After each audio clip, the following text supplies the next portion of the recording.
Poker is a game of war. The card game war. Indeed. War.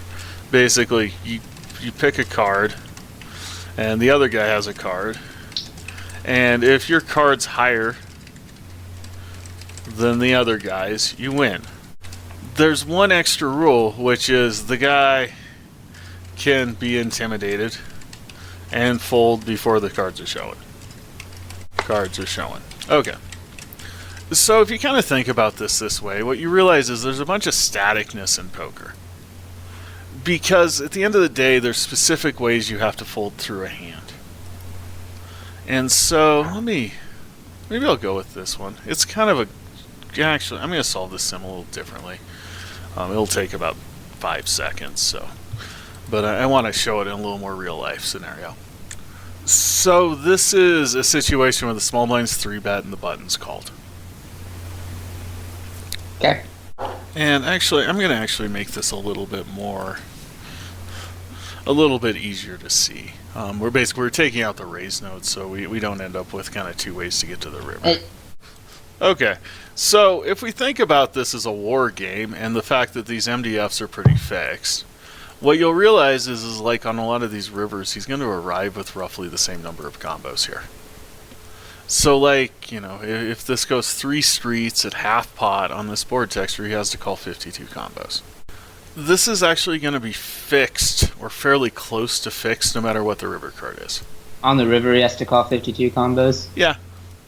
Okay. So, I mean, in this scenario with these ranges, I mean, everything's going to change based on range, the number of combos that saw the flop and the flop play. But at the end of the day, if we go through this thing, it doesn't really matter. There's no, there's really no situation where he's going to call, basically, he's always going to call between 48 and 55 combos here. Even on the king, he's still going to call about 50 combos. Mm-hmm. So, alright. So, in some sense here, like, you're thinking about river value bets. River value bets. We need to be in the top 24 combos in his range. I see. So we beat more than half of the calling combos. Yeah, exactly. Just more than half. yeah. No, that's what a value bet is. You gotta get called by half. Where's he pulling this 24 number out of his butt? Okay. All right. So this informs basically how we value bet. We've got this game of war where the cards are actually labeled 1 to 1326. Yep. And you want to pick the 1 through 24s to triple barrel. So in this spot, he gets to the river with way more hands than the one I showed you. Yeah, because it's button versus small blind, and so the button 3-bet call range is going to be about 14%. And that was like I had opened from middle position or something in the one I showed you. Yeah, so it was like MP. Or they opened from middle position. Sorry. Yeah, and so in the MP scenario here, MP versus big blind. That scenario, they get there with like 30 total combos, or like 33 or something. Yeah. Okay. Mm-hmm. So this one's easy. Like, in some sense, the value betting side is fairly straightforward. Top 24 combos of his range. Now, there's hundreds of these spots, Eric. So, I mean, if you really wanted to get into the nitty-gritty here, we got to break this down into, dozens of different situations. Yeah.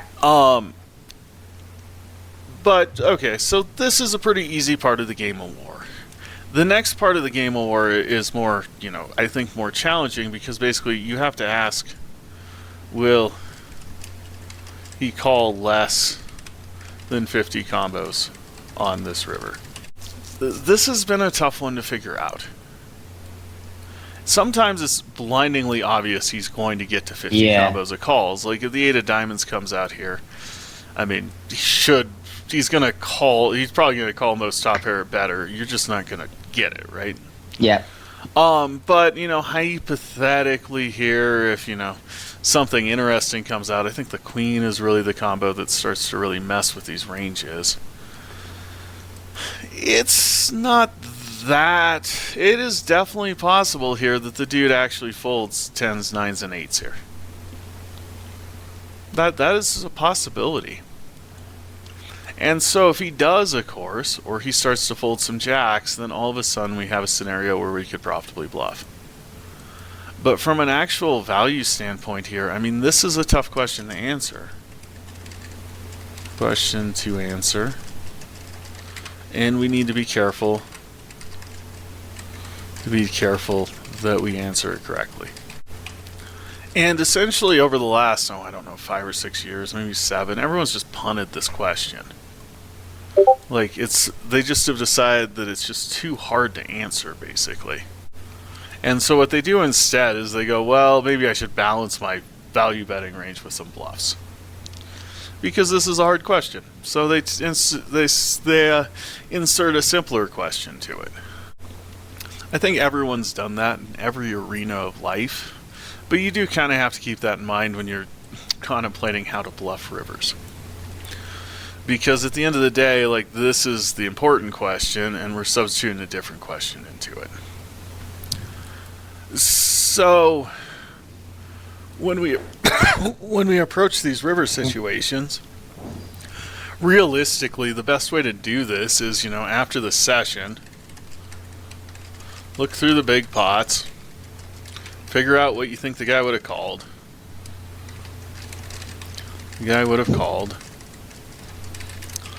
Figure out the value betting region, and then figure out if it's profitable to bluff. Because ultimately, at the end of the day here, Eric, there's going to be thousands of them. And so, when I was young and I didn't do anything else except play poker all day, every day, basically, I made sure to do this after every session for the big pots. I didn't have enough time to go through the little pots, but the big pots I sure as hell went through and tried to figure out how to do it a little better. And over time, like, what you'll do is you'll start to develop some sense of, what sort of hands should have called there, what sort of hands actually called there, what sort of hands you can value bet in these situations.